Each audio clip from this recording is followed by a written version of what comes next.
અલે આડો ભાઈ ઓલી હાડીમાં કઈ ભેગું થયું? ઈ મરી ગઈ કાળી કુડાણી. એ વડીલ બોલો ની. એક કામ હતું તમારા લાયક. આઈ જી તમારે કામ હોય અહીં આવીને બેહીને વાત કરો કારણ કે મને ઓછું સંભળાય સમજા. બોલો. અમાર છોકરાને કાલ પ્રમદી સમાજમાં લગ્ન રાખ્યા સમજ્યા? અરે ભલા માણા કંકોત્રી વોટ્સઅપ કરી દીધી હોત તો હાલત અહીં ધક્કો ખાવાની કઈ જરૂર નહોતી. અરે હું કંકોત્રી દેવા નથી આવ્યો.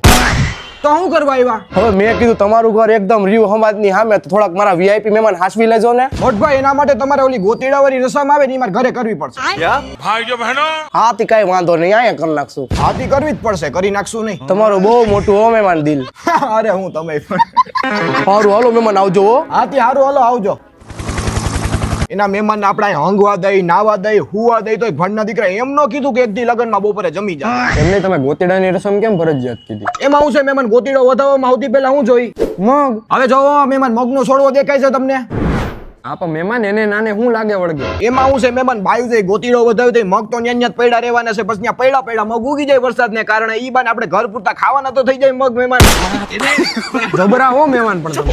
પછી આ આંકવાનો યાર. हे भगवान तेरी लीला अपरंपार है।